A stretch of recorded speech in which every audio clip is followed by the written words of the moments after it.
Hello, hello, hello, hello! Magandang araw at magandang buhay at panibagong vlog na naman si Bonsai Stangnong po. Halina't samahan niyo ako guys. Punta tayo sa kampo ulit at saksihan natin yung pagtatapos ng isa nating dalawa pala na natulungan nating pumasok sa pagiging sundalo. Okay?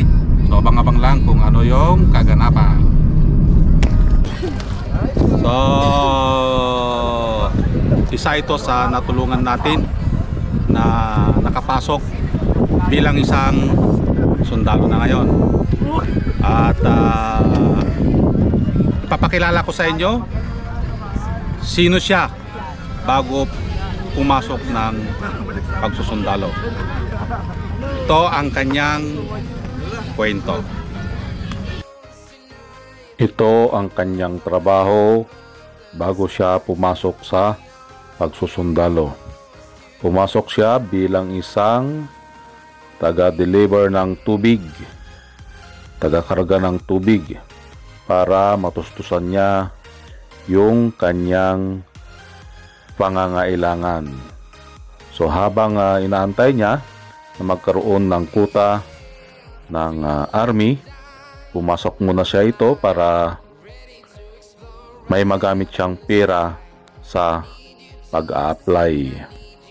Si Jerome ay nag-iisang lalaki sa apat na magkakapatid. So ang kanyang nanay ay plain housewife at ang kanyang tatay naman ay nag-i-extra sa pagdadrive. So alam naman natin kung extra, so walang fix na kita.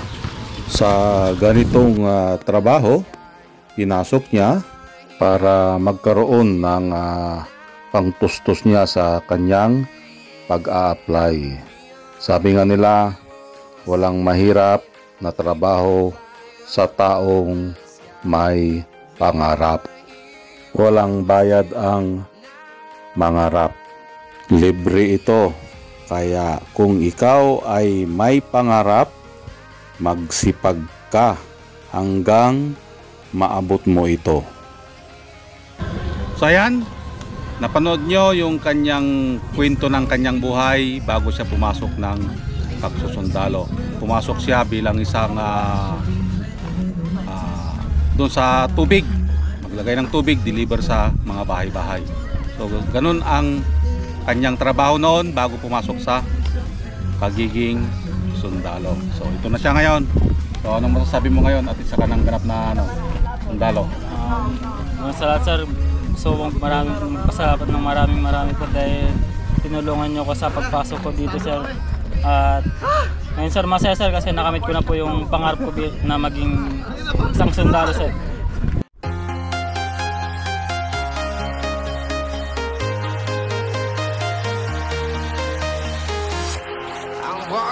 Ang mga naranasan po namin sa training ay mga activities po na siyang umubog po sa amin, na siyang nagpabago sa amin mula civilian to military attitude.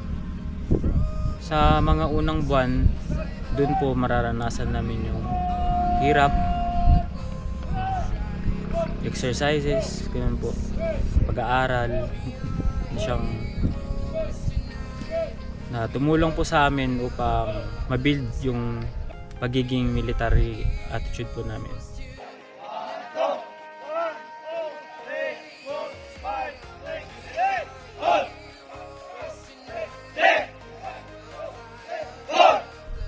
Kung para po sa akin siguro, or para sa civilian noon na ako, mahirap po talaga pumasok.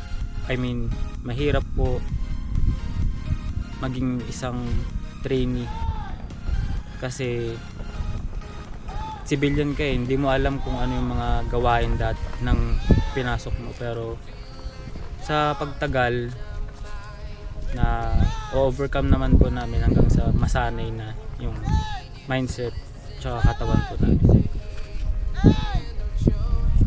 Madali lang ba maging sundalo para sa'yo?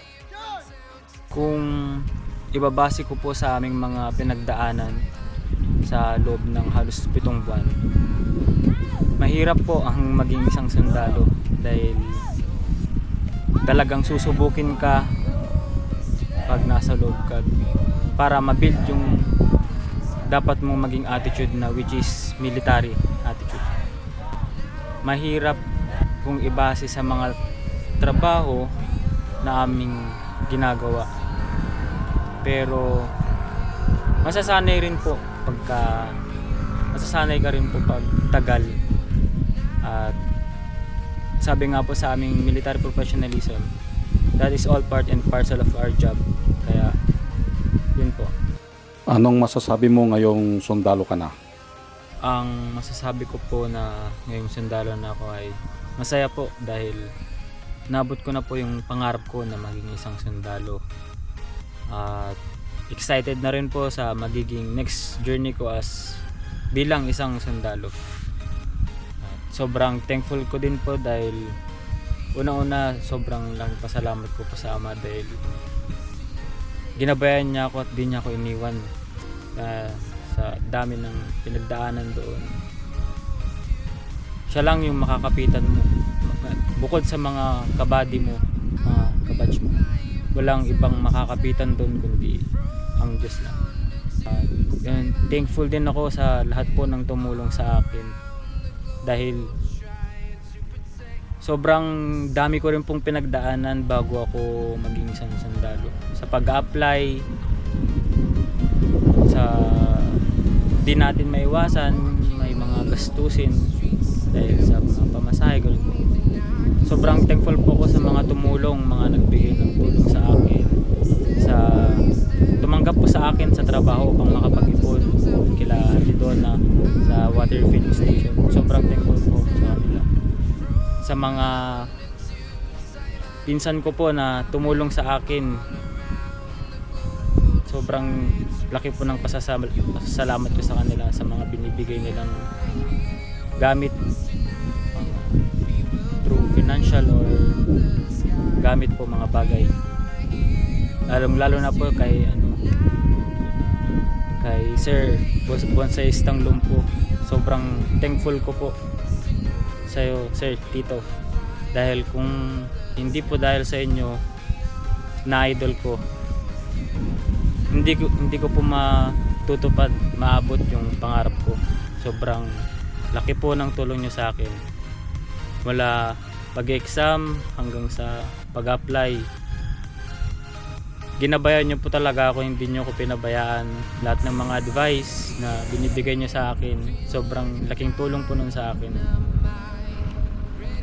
Kaya ang masasabi ko lang po, hindi ko po makakalimutan lahat ng mga tumulong po sa akin. Sobrang laki ng pasasalamat ko po sa inyo. Kaya yun po, maraming salamat po. Ano, kaya pa? Yes sir. Yes, sir. Hindi, pinapasundo kayo dito. Kunin nyo na daw yung gamit nyo, tapos uwi na kayo. No sir. Ha? No sir. Ayaw nyo pang umuwi? No sir. Talagang gusto nyo talaga dito? Yes sir. Agay. Ayaw pa nilang umuwi. Ibig sabihin lumalaban para sa bayan.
Town to town, from London to Taiwan, I've been all around the globe trying to protect your soul.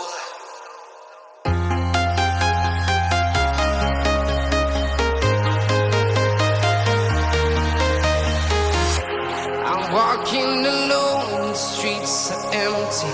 The only thing I can see is my own silhouette.